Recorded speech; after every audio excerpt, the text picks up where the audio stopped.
Merhaba arkadaşlar, İki Ters Bir Düz YouTube kanalındasınız.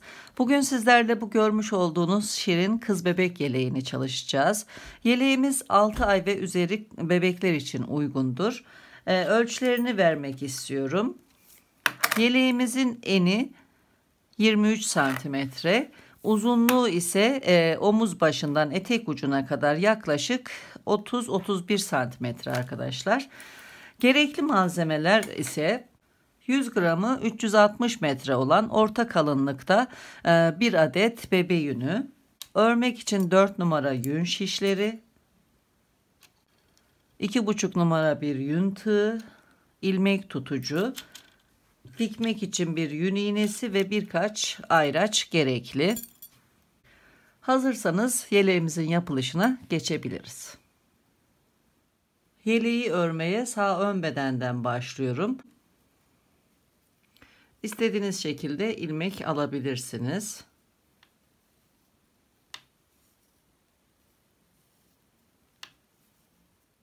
Toplam 39 ilmek aldım ve örmeye başlıyorum. Haroşa öreceğim. Haroşa örgüleri ben hem ön yüzde hem de arka yüzde düz olarak örüyorum. Eğer sizler ters örüyorsanız ters de örebilirsiniz. Dönüyorum ve ilk sırayı örüyorum. Son 2 ilmeğe kadar haroşa örüyorum.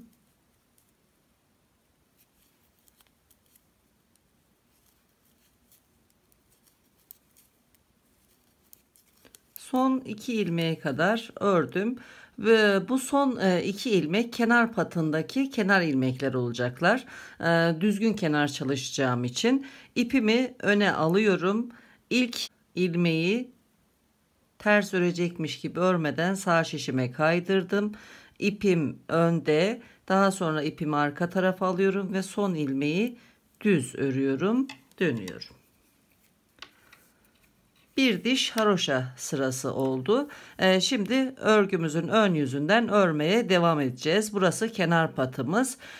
Ön yüzümüzde fazlalık ipimiz sol tarafta olacak arkadaşlar.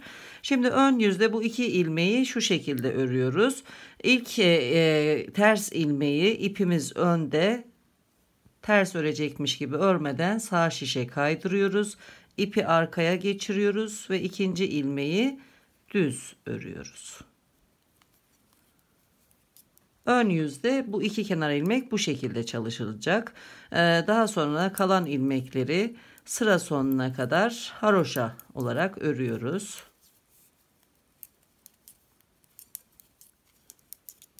Sıra sonuna kadar ördüm. Son ilmeği şu şekilde arka kanadını alarak düz örüyorum ve dönüyorum. Dönüşte ilk ilmeği örmeden şu şekilde düz örecekmiş gibi sağ şişime kaydırıyorum. Diğer ilmekleri son 2 ilmeğe kadar haroşa örüyorum.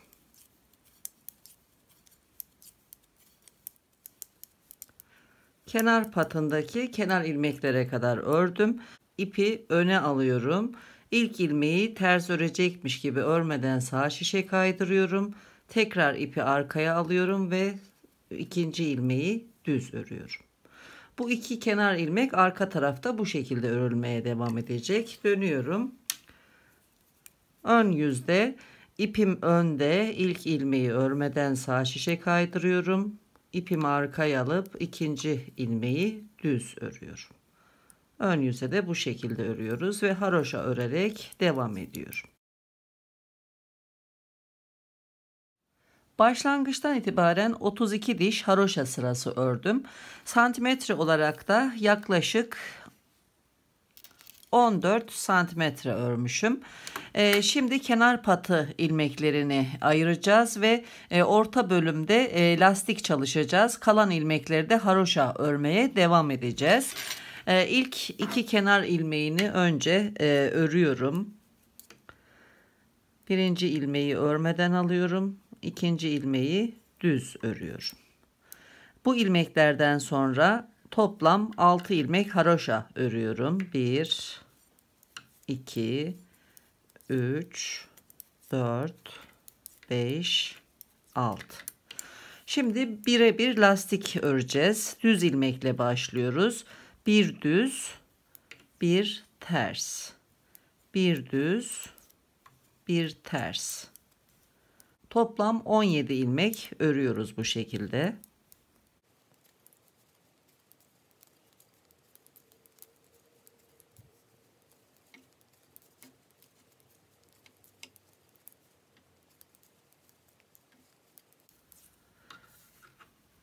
Toplam 17 ilmek birebir lastik ördüm ve lastik örgümün son ilmeği düz ilmek. Geriye kalan 2, 4, 6, 8, 10, 12, 14 ilmeği de haroşa örerek sıra sonuna kadar devam ediyorum.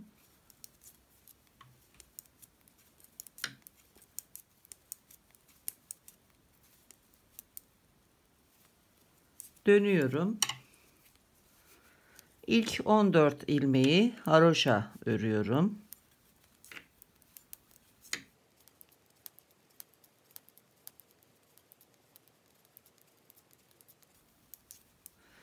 Lastik örgüye geldim. Ters ilmekleri ters, düz ilmekleri düz örüyorum.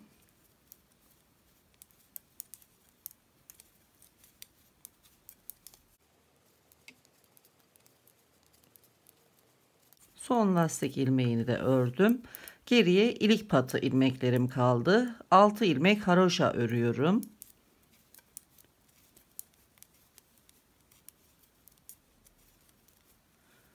Kenar ilmekleri de örerek ön yüze dönüyorum. Şimdi ilk ilik çalışmasını yapacağız. Kenar ilmeklerini örüyorum. İlk ilmeği örmeden alıyorum. İkinci ilmeği düz ördüm. 2 ilmek haroşa örüyorum. 1 ilmek artırıyorum. 2 ilmeği birlikte örerek 1 ilmek eksilttim. 2 ilmek daha örüyorum ve ilik patını tamamlıyorum. Lastik örmeye devam ediyorum.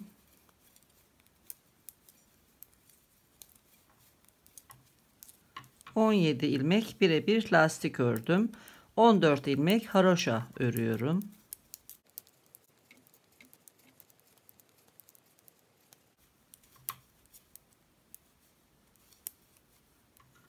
Son ilmeği örerek dönüyorum.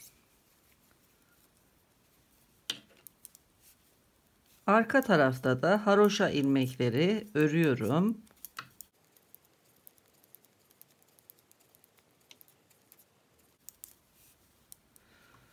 Birebir lastik örgüye geldim. Burada da ters ilmekleri ters, düz ilmekleri düz örerek devam ediyorum. İlik patına geldim. Burada önce 3 ilmek haroşa ördüm. Bir önceki sırada artırmış olduğum ilmeği de düz ördüm. Haroşa ördüm yani. Kenar ilmeklerini de örüp bu sırayı tamamladım. Bu şekilde devam ediyoruz. Lastik örgü başlangıcından itibaren 5 diş haroşa sırası olunca kol için ilmek artıracağız. Burada 2 diş oldu. 3 diş daha haroşa sırası olacak şekilde örgümüzü devam ettirelim.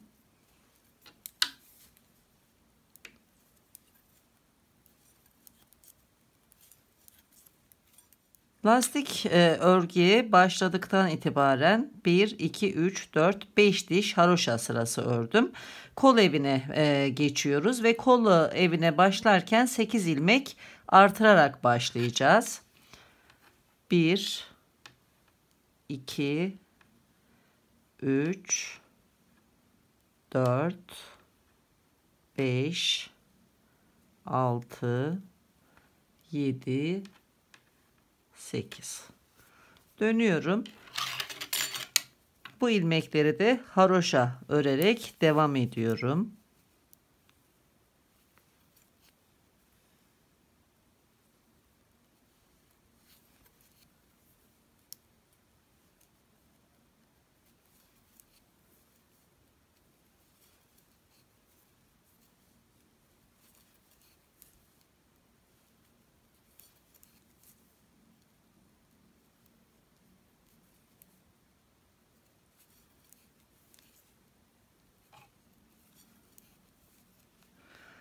Artırmış olduğum ilmekleri ördüm. Devamında 14 ilmek daha haroşa örüyorum. Lastik örgüye geldim. Birebir lastik örüyorum.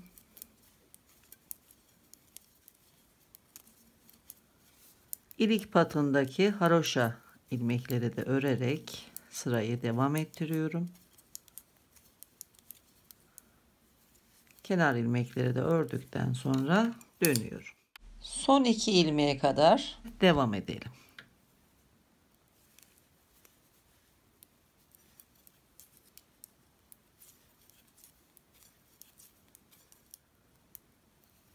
Kol kenarına kadar ördüm. Kol kenarındaki son 2 ilmeği de aynen ilik patındaki gibi çalışacağız. Kenar ilmek olarak çalışacağız. İpimi öne alıyorum. İlk ilmeği örmeden kaydırıyorum. İpi arkaya alıp son ilmeği de düz örüyorum. Dönüyorum. Yine ilk ilmek ters ilmek, ipim önde. Bu ilmeği örmeden kaydırıyorum şişime. İpimi arkaya alıp ikinci kenar ilmeği düz örüyorum. Bu 2 ilmeği örgü boyunca bu şekilde öreceğiz. İlmekleri görüldüğü şekliyle örerek ikinci iliğe kadar bu şekilde örgümüze devam edelim.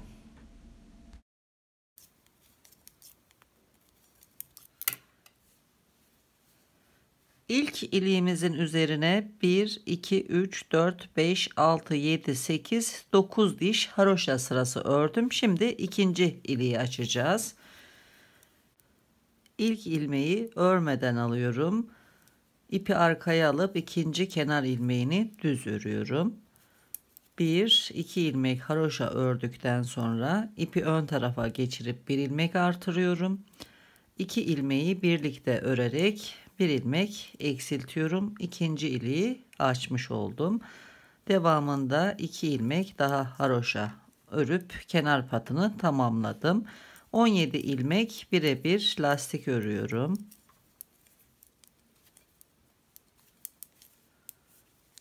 Son 2 ilmeğe kadar olan ilmekleri de haroşa örerek devam ediyorum. Kenar ilmeklere geldim. İpimi öne alıyorum. İlk ilmeği örmeden sağ şişe kaydırıyorum. İpimi arkaya alıyorum. İkinci ilmeği de düz örerek sırayı tamamlıyorum. 2 ilik açmış olduk. Aynı şekilde örgümüzü devam ettiriyoruz. Üçüncü iliği açıyoruz. Yaka ilmeklerini eksiltirken tekrar birlikte çalışmaya başlayacağız. İkinci ilikten sonra 9 diş haroşa sırası ördüm. Üçüncü iliği açtım. Ve üçüncü iliğin üzerine de 2 diş haroşa sırası ördüm. Şimdi yaka ilmeklerini eksiltmeye başlıyorum. Bu 2 kenar ilmeği yaka ilmeklerini eksiltirken üzerinden yürüteceğim. Yine ilk ilmeği örmeden alıyorum. İkinci ilmeğin yönünü değiştiriyorum. Eksilteceğim ilmeğin de yönünü değiştirip ikisini birlikte şu şekilde içinden batarak düz örüyorum. Dönüyorum. İlk ilmeği örmeden alıyorum. İkinci ilmeği düz örüyorum. Tekrar dönüyorum. Bu ilmeği örmeden alıp ipimi arkaya geçiriyorum. Düz ilmeğin yönünü değiştiriyorum. İkinci eksilteceğim ilmeğin de yönünü değiştirip şu şekilde düz örüyorum. Yine dönüyorum. Aynı işlemleri yapıyorum.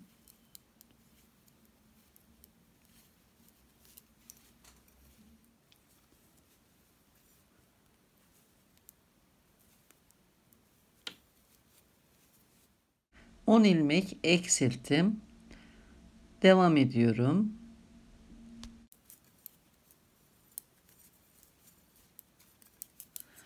Bu şekilde ilmeklerimizi örüp tekrar yaka kenarına gelelim.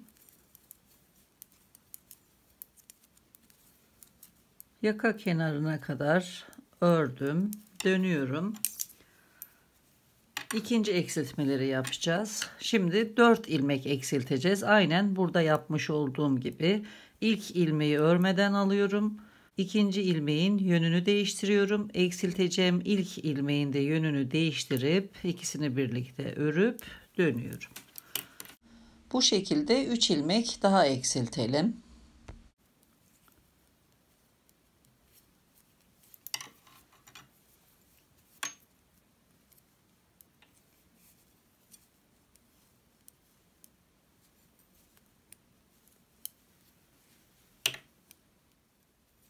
Dördüncü eksiltmeyi yapıyorum. Dördüncü eksiltmeden sonra örmeye devam ediyorum. Yine sıra sonuna kadar örüp tekrar yaka kenarına geliyorum.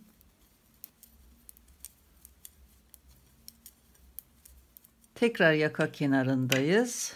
Şimdi 3 ilmek daha eksiltiyorum. İlk ilmeği örmeden alıyorum. İkinci ilmeğin ve eksilteceğim ilmeğin yönünü değiştiriyorum. Birlikte örüyorum. Bir ilmek eksilttim. Aynı şekilde 2 ilmek daha eksiltelim. Toplam 3 ilmek olacak. Üçüncü ilmeği eksiltiyorum. Üçüncü eksiltmemi de tamamladım. Devam ediyorum. Yine sıra sonuna kadar devam edip tekrar yaka kenarına gelelim.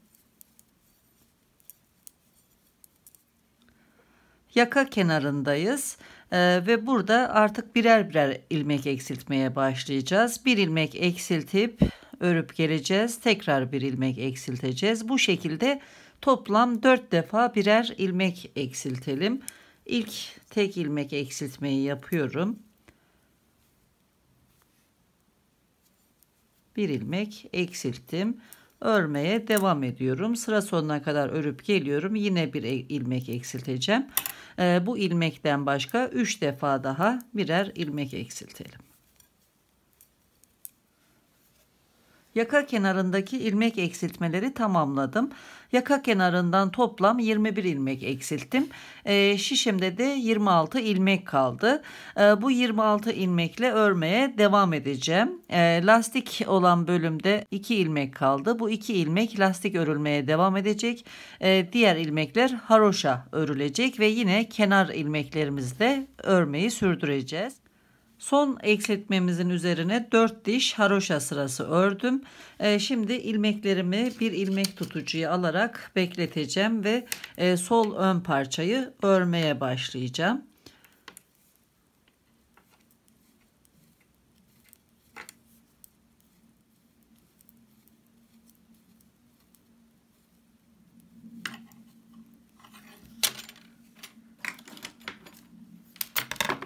İpimizi kesiyoruz. Sol ön parçayı örmeye başlıyoruz. 39 ilmek alıyorum önce.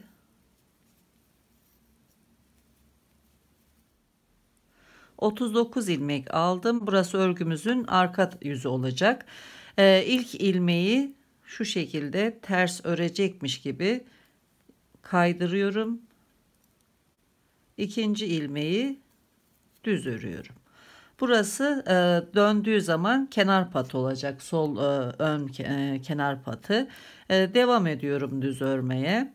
Sıra sonuna kadar örelim.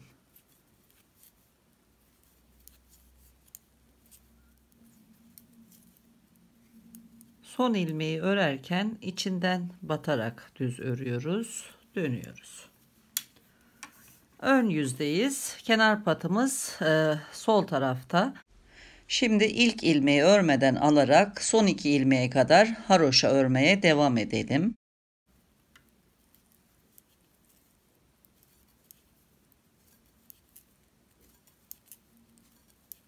Son 2 ilmeğe kadar ördüm. İpimi ön tarafa alıyorum. Bu 2 ilmek kenar ilmek olacak. İlkini ters örecekmiş gibi sağ şişe kaydırıyorum. İpi tekrar arkaya alıyorum. İkinci ilmeği düz örüp dönüyorum. Ön yüzden bu şekilde örülecek bu 2 ilmek. Arka yüzde ise örerken bu ilk ilmeği ip önde örmeden alıyorum. İpi arkaya geçiriyorum. İkinci ilmeği düz örüyorum. Arka tarafta da bu şekilde örülecek. Daha sonra haroşa örmeye devam ediyorum.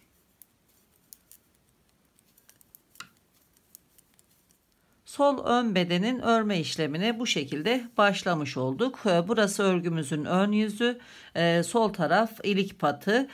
2 diş haroşa sırası ördük. 30 diş haroşa sırası daha ördükten sonra lastik örmeye başlayacağız. Bu şekilde örgümüzü devam ettirelim. Sol ön bedende 32 diş haroşa sırası ördüm. Şimdi orta bölümdeki lastik örgüye ve kenar patına geçeceğiz. Ben yer işaretlemelerini yaptım. Birinci ayraca kadar 14 ilmek haroşa öreceğiz. Bu iki ayraç arasında 17 ilmek birebir lastik öreceğiz ve ikinci ayraçtan sonra da kenar patı ilmeklerimizi haroşa öreceğiz.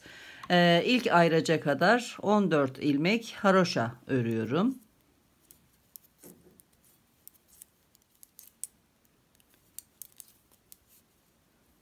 Bu ayraçtan sonra düz örgüyle başlayarak birebir lastik örüyoruz. Bir ilmek düz ördüm. Bir ilmek ters. Bir düz, bir ters. Ayraca kadar bu şekilde devam edelim.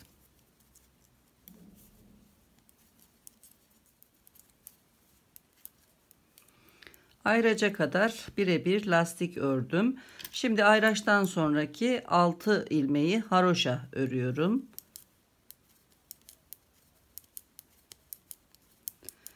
Kenar ilmeklerine geldik. İlk ilmeği örmeden alıyorum. İkinci ilmeği düz örerek sırayı tamamlıyorum. Bundan sonra burada 6 ilmek, kenar ilmekleri hariç 6 ilmek kenar pat olarak haroşa devam edecek. 17 ilmek birebir lastik. Bu kenar kısımdaki 14 ilmeği de haroşa örmeye devam ediyoruz. Burada lastik örgümüzü başladığımız andan itibaren 5 diş haroşa sırası olduktan sonra kol için bu tarafta 8 ilmek artıracağız. Örmeye devam edelim. Sol ön bedende lastik örgüye geçtiğimiz andan itibaren kenar patında 1, 2, 3, 4, 5 diş haroşa sırası ördüm. Aynen burada olduğu gibi. Şimdi kol için 8 ilmek artıracağım sağ taraftan. İlmeklerimi artırıyorum. 1, 2, 3, 4, 5, 6, 7 ve 8.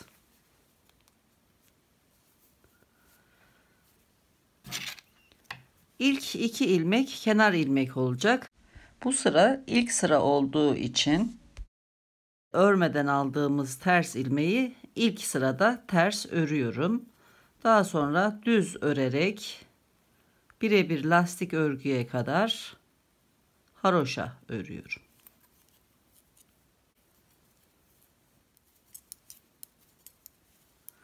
Lastik örgüye geldim. Burada da düz ilmekle başlayarak bir ters bir düz devam ediyorum. Kenar patına kadar örüyorum.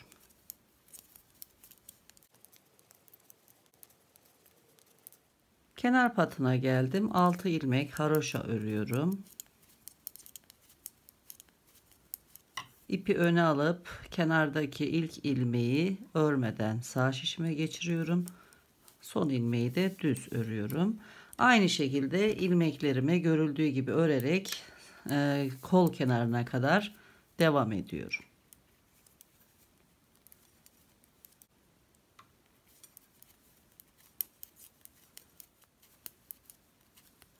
Kol kenarındaki 2 kenar ilmeğine kadar ördüm. Arka tarafta kenar ilmeklerinin ilkini İpimizi öne alıp örmeden ters örecekmiş gibi sağ şişe aktarıyoruz. İpi tekrar arkaya alıp son ilmeği de düz örüyoruz. Arka tarafta bu şekilde örüyoruz. Ön yüzde kol kenarındaki 2 kenar ilmeği örerken de ilk ters ilmeği ipimiz önde şu şekilde örmeden alıyoruz. İpi arkaya alıp ikinci kenar ilmeği düz örüyoruz. Ön tarafta da bu şekilde devam edeceğiz.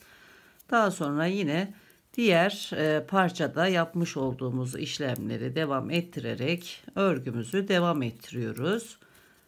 Bu şekilde örmeye devam edelim.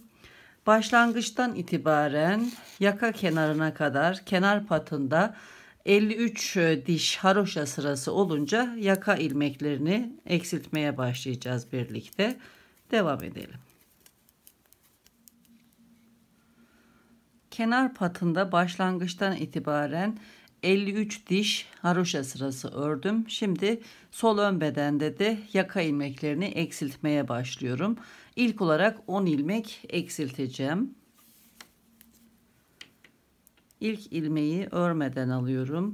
İkinci kenar ilmeğimin yönünü değiştiriyorum. Diğer ilmeğin de yönünü değiştirip ikisini birlikte düz örüyorum. Bir ilmek eksilttim, dönüyorum. Bu ilmeği örmeden alıyorum. İkinci ilmeği düz örüyorum, tekrar dönüyorum. Aynen burada yapmış olduğumuz gibi 10 ilmek eksiltiyoruz.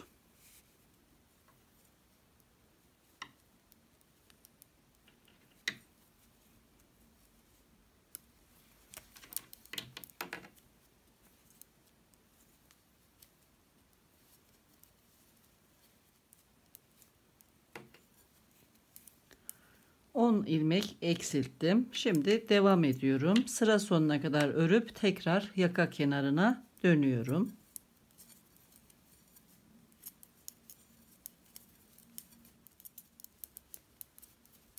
Yaka kenarına kadar ördüm. Kenar ilmeklerimi ördükten sonra dönüyorum. Şimdi ikinci eksiltmeleri yapacağız. İkinci eksiltmede 4 ilmek eksilteceğiz. İlk ilmeği örmeden alıyorum. İkinci ilmeğin ve eksilteceğimiz ilmeğin yönlerini değiştirip ikisini birlikte örerek bir ilmek eksilttim. Dönüyorum. Bu ilmeği örmeden alıyorum. İkinci ilmeği düz örüyorum.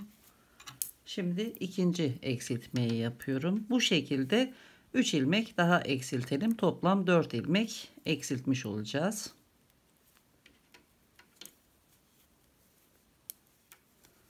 Dördüncü ilmeği eksiltiyorum.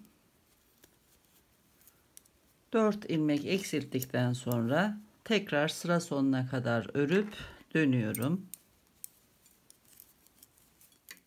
Tekrar yaka kenarına geldim. Dönüyorum. Şimdi dönüşte 3 ilmek daha eksilteceğim. İlk ilmeği örmeden alıyorum. İkinci ilmeğin yönünü değiştiriyorum. Eksilteceğim ilk ilmeğin de yönünü değiştirip 2 ilmeği birlikte örüyorum. Bir ilmek eksilttim.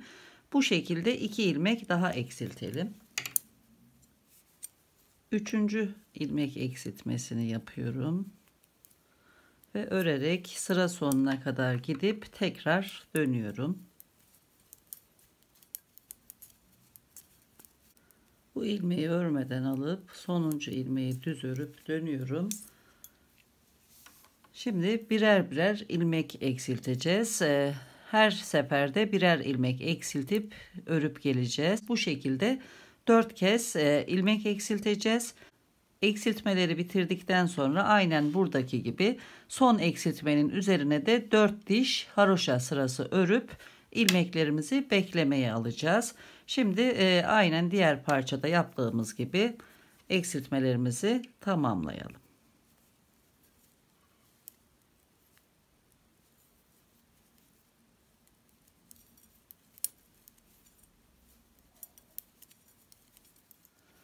Sol ön bedenin örme işlemini tamamladım. Kol kenarından toplam 27 diş haroşa sırası ördüm. Aynen sağ ön bedende olduğu gibi. Şimdi buradan başlayarak buraya kadar öreceğiz ve burada arka yaka için ilmek ekleyeceğiz. Devamında da sağ bedenin ilmeklerini ekleyerek arka bedeni örmeye başlayacağız. Ön beden için buradaki 27 diş haroşa sırasının 2 diş sırasını arka beden için ördüm ben arkadaşlar. Bunun da nedeni yaka düşüklüğünü sağlamak için. Eğer bunu yapmazsak ön bedeni arkaya doğru çekecek arka beden. O yüzden buradaki 2 sıra, 2 diş haroşa sırası arka beden için örüldü. Aynı şekilde burada da. Yani biz burada ön beden için toplam 25 diş haroşa sırası örmüş olduk. Hesaplama yaparken arka bedende kol kısmına geldiğimizde buradan hesaplayacağız. Yani sayacağımız zaman buradan itibaren 25 sıra olunca arka tarafta kol kesimlerini yapıp devam edeceğiz yukarıdan aşağı doğru. Şimdi yaka için kaç ilmek ekleyeceğimizi hesaplayalım. Sağ ön bedende 21 ilmek eksiltmiştik yaka kenarında. Aynı şekilde diğer tarafta da 21 ilmek eksilttik. Toplam 42 ilmek eksildi. Bu 42 ilmekten 8 ilmek kenar patı için arkadaşlar. Bir kenar patı ilmeklerini çıkartıyoruz. 34 ilmek kalıyor. Yani şu şekilde denk gelmiş oluyor. 34 ilmek ama her zaman ön beden arka bedenden daha büyük olacağı için ben 5 ilmek daha eksilteceğim. Yani 34 ilmekten 5 ilmek eksiltiyorum. 29 ilmek ekleyeceğim yaka için. Biraz daha arka beden küçük olacak ön bedenden.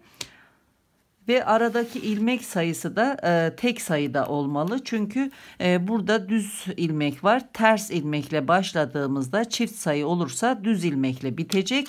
Yine burada da düz ilmek olacağı için simetri olması için aradaki ilmek sayısının tek olması gerekiyor. Şimdi 29 ilmek ekleyerek devam edeceğim. Ama önce bu kol ilmeklerini örerek buraya kadar gelelim.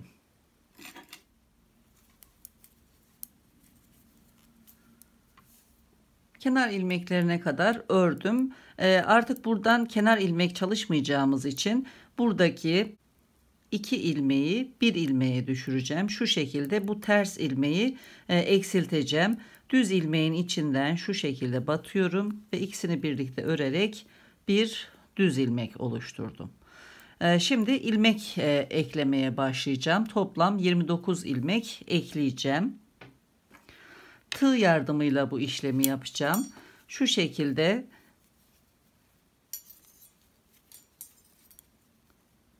bu ipimizin altından tığı geçiriyorum ve yukarıdan bir ilmek alıp bir ilmek oluşturdum. Şöyle alt taraftan ipi geçirdim. Tekrar yukarıdan bir ilmek alıyorum. 2 ilmek eklemiş oldum. Aynı işlemleri tekrarlayarak sırayla ilmek alıyorum.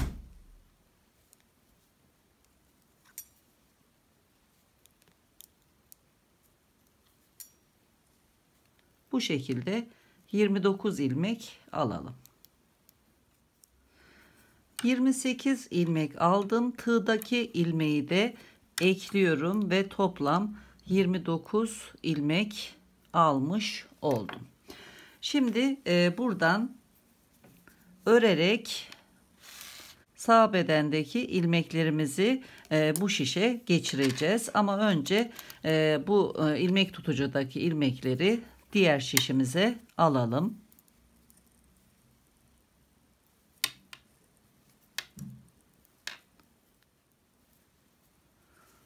İlmekleri diğer şişe geçirdim.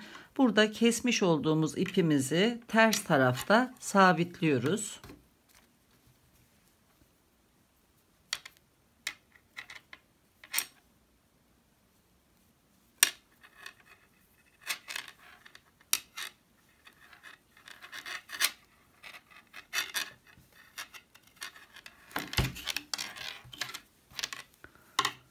Örmeye devam ediyoruz.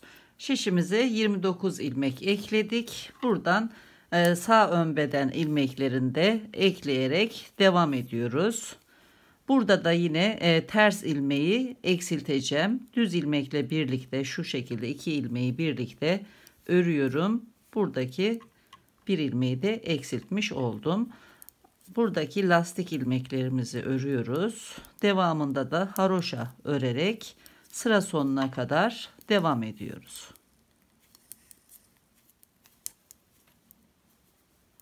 Kenar ilmeklerini örüyorum, dönüyorum. Lastik ilmeklere kadar haroşa örüyorum.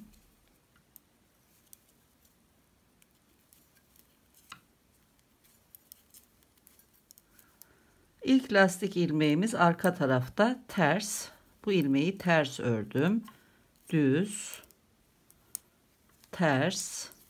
Şimdi artırmış olduğum, eklemiş olduğum ilmekleri bu ilmeklere uydurarak devam ediyorum. Ters örmüştüm. Eklemiş olduğum ilk ilmeği düz örüyorum. Daha sonra ters, düz olarak eklemiş olduğum ilmeklerin sonuna kadar devam ediyorum. Ters ve düz örüyorum. Son eklemiş olduğum ilmeği de ördüm. Düz ilmekle bitti.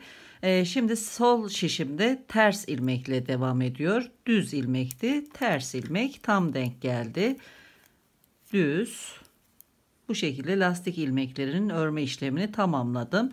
Şimdi haroşa örerek sıra sonuna kadar devam ediyorum.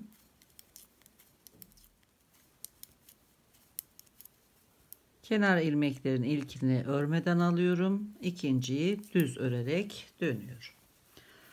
Arka bedenin örme işlemine yukarıdan başlamış olduk. Bu şekilde buradaki lastik ilmeklerini birebir lastik çalışıyoruz. Geri kalan ilmekleri haroşa örerek devam ediyoruz. Bu ayraçtan itibaren 25 diş haroşa sırası olduğunda kol için ilmek artırmıştık. O ilmekleri eksilterek aşağı doğru devam edeceğiz. Şimdi ayraçtan itibaren 25 diş haroşa sırası olacak şekilde örmeye devam edelim.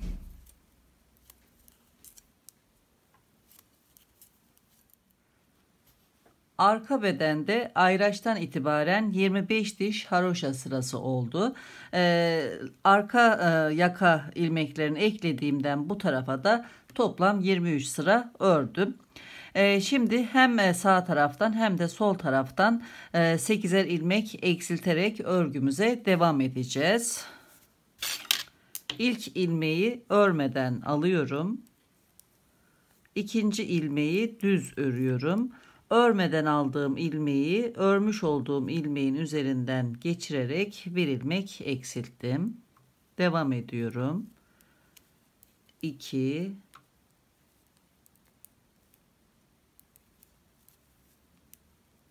3 4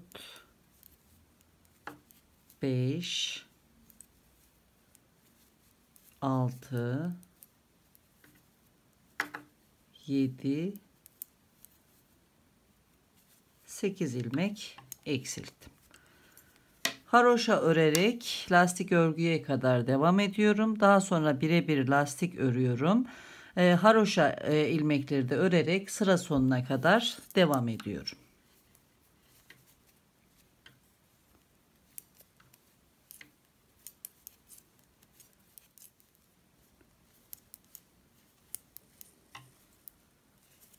Kenar ilmeklerini de örerek sırayı tamamladım. Dönüyorum. Dönüşte 8 ilmek de bu taraftan eksiltiyorum.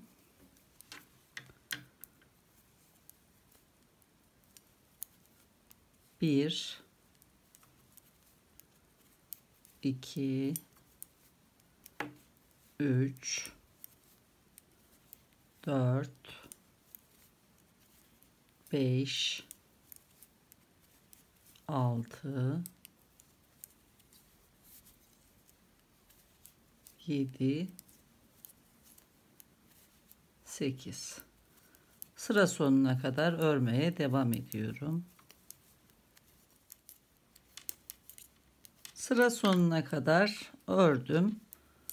Dönüyorum. Bir diş haroşa sırası örmüş olduk. İlmekleri kestikten sonra buraya ben bir ayraç yerleştiriyorum bu araya. Bu ayraçtan itibaren 5 diş haroşa sırası olunca ortadaki lastik ilmeklerin üzerine de haroşa örmeye başlayacağız. Şimdi buraya kadar haroşa örüyoruz. Birebir lastik devam ettiriyoruz. Sonra tekrar haroşa örüp dönüşte de aynı işlemleri yaparak bu kısımda 4 diş daha haroşa sırası örelim.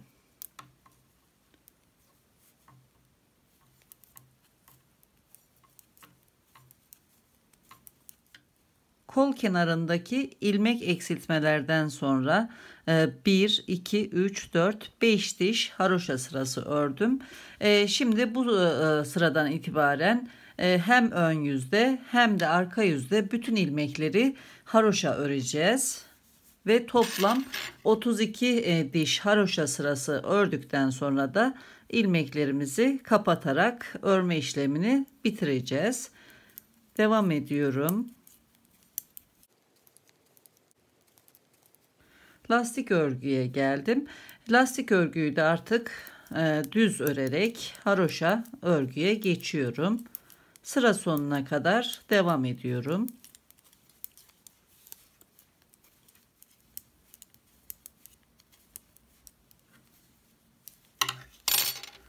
Bundan sonra bu şekilde hem ön yüzde hem de arka yüzde haroşa örüyoruz. Ben bu ayracı buraya yerleştiriyorum. Ayraçtan itibaren toplam 32 diş haroşa sırası olduktan sonra arka bedeninde örme işlemini bitirmiş olacağız. Arka bedende lastik örgüden itibaren 32 diş haroşa sırası ördüm. Şimdi ilmeklerimi kapatarak arka bedenin örme işlemini tamamlayacağım. İlk 2 ilmeği örüyorum. İlk ilmeği ikincinin üzerinden geçirip bir ilmek eksilttim. Aynı şekilde ilmekleri kapatıyorum.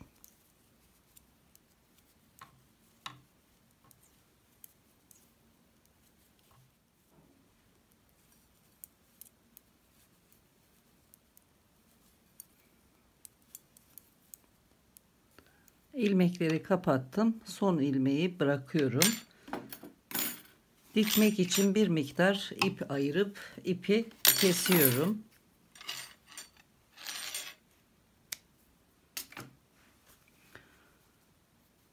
Son ilmeğin içinden ipi geçirerek sabitliyorum.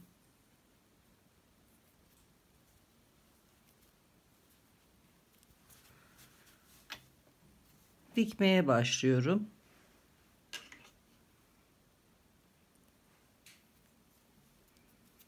Ön yüzden şu şekilde iki kenarı karşılıklı getiriyorum.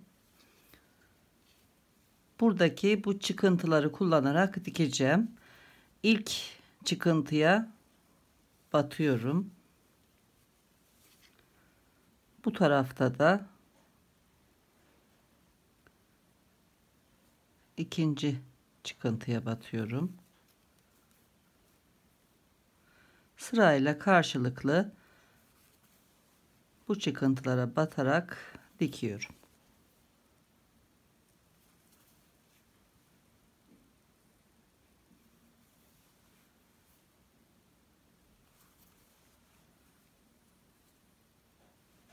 Bu şekilde. Kol altına kadar dikelim.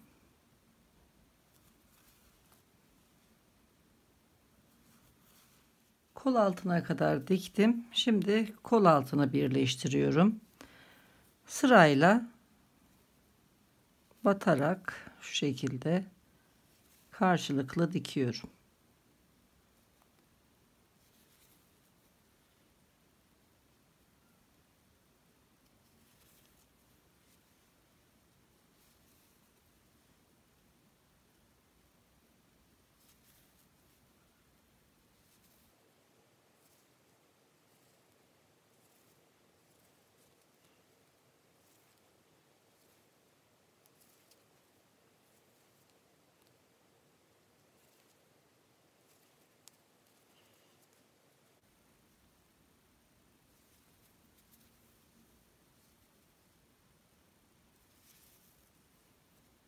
Tekrar buradan batarak ipi arka tarafa alıyorum. Arka tarafta sabitleyerek temizliyorum ipi.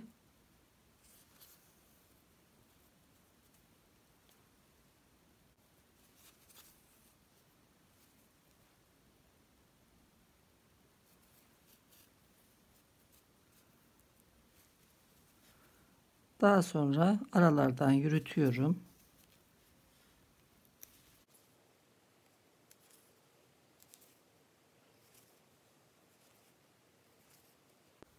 Fazlalığı kesiyorum.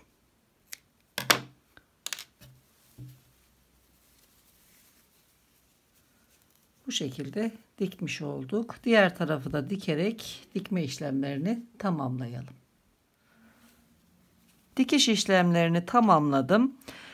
Bu arka yakanın hem daha değerli toplu olması için hem de bu ön yakada devam eden kenar ilmeğini devam ettirmek için bir sıra kaydırma yapacağım. Siz isterseniz bunu yapmayabilirsiniz.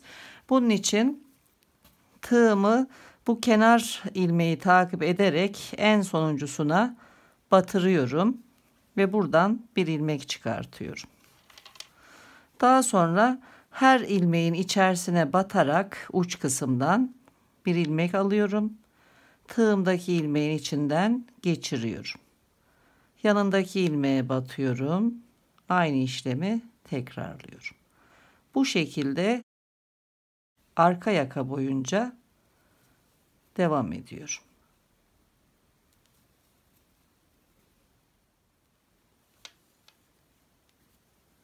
Sıra sonuna geldim. Bu kenar ilmeğin en sonuncusuna batıyorum. Son kaydırmayı yapıyorum. İpi kesiyorum.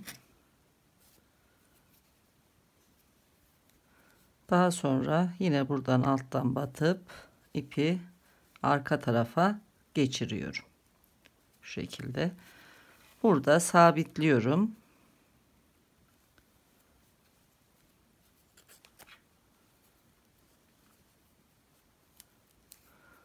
Daha sonra ilmekler arasında yürüterek temizliyorum.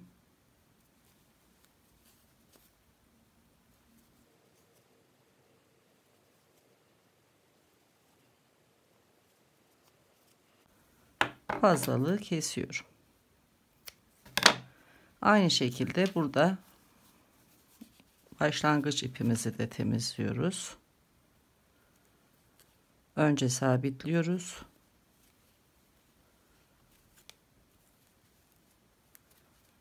Daha sonra yürüterek temizliyoruz.